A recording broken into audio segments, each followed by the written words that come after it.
My name is Anna Grace Stone, and I'm from Oakwood Christian Academy in Chickamauga, Georgia. And today, I will be presenting Love Without Limits. What is love beyond our understanding? Some may think it can be found by putting their faith in people, others in wealth, and some are still looking to find it. But this love can only be found when we put our faith in Christ and understand the love He gave us. In Christ, we are adopted into His family, and we are not limited when it comes to giving that unfathomable love we were given when Jesus died on the cross to others. Anyone is able to give this love in any form to anyone. Many have said they don't understand the kind of love that is willing to sacrifice. But personally, I have seen this love greatly in a specific group of people. Those who are parents can understand this love to an exceptional extent.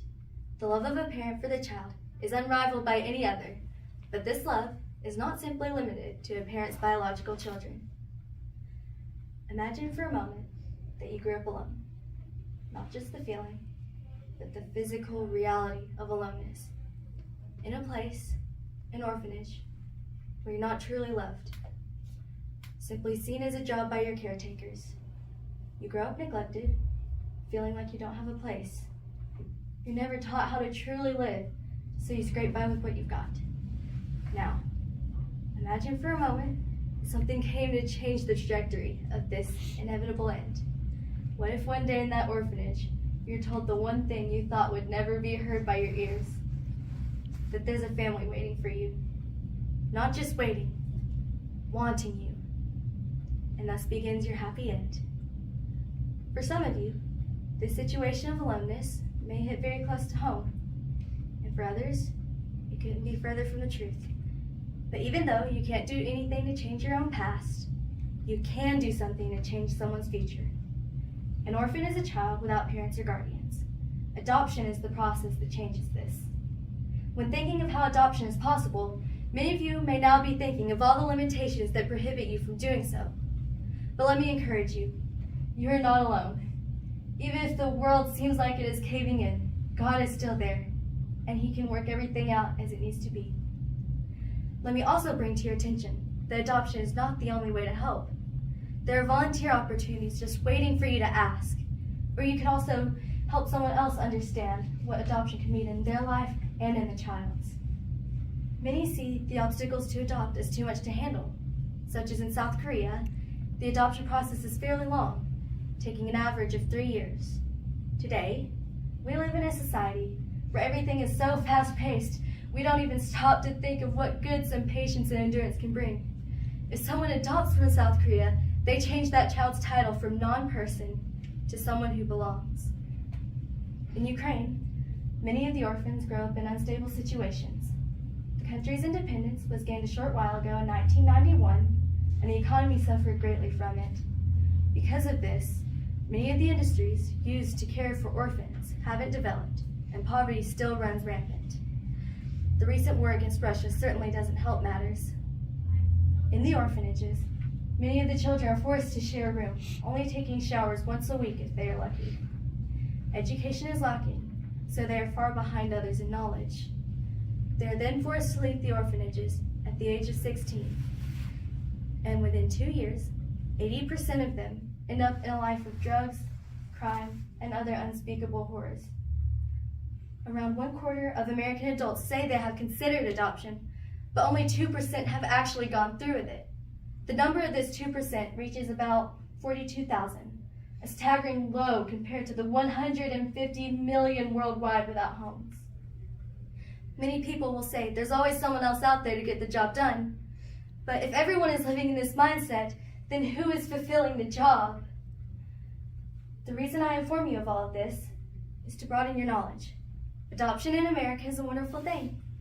If that is what you feel you are called to, I encourage you in that when thinking about adoption. But don't let your mind keep you from even considering international adoption. I think sometimes we forget that there is more to the world. We may forget that our God's power is not limited to our country. Consider this. How often do you think outside of your life, much less the country? And many may say it isn't right to take kids out of their native countries, but how much more grateful would you be if you were taken out of that place of loneliness and offered a home and a family. In fact, one of the most well-known people from the Bible grew up in a home that wasn't his biological parents. When the Pharaoh of Egypt ordered that all of the sons born to the Israelites be killed, Moses' birth mother put him in a basket and placed him in the reeds of a river. Pharaoh's daughter found Moses and raised him as her own. Many of us know who Moses came to be. He parted the Red Sea and led his people through the wilderness. In spite of the threat to Moses' life when he was born, God still turned that for good. Many of us see Moses as one of the greats of the faith. And while this may be true, he was also human, just as we are. Don't you see? We have the potential to make an impact as significant as Moses. You may not see it yet, but you do. When we are living in the moment, we can have a hard time seeing God's purpose in our lives. Even Moses struggled to understand the reach of God's power. But if we hold fast, we will see his works come to fruition.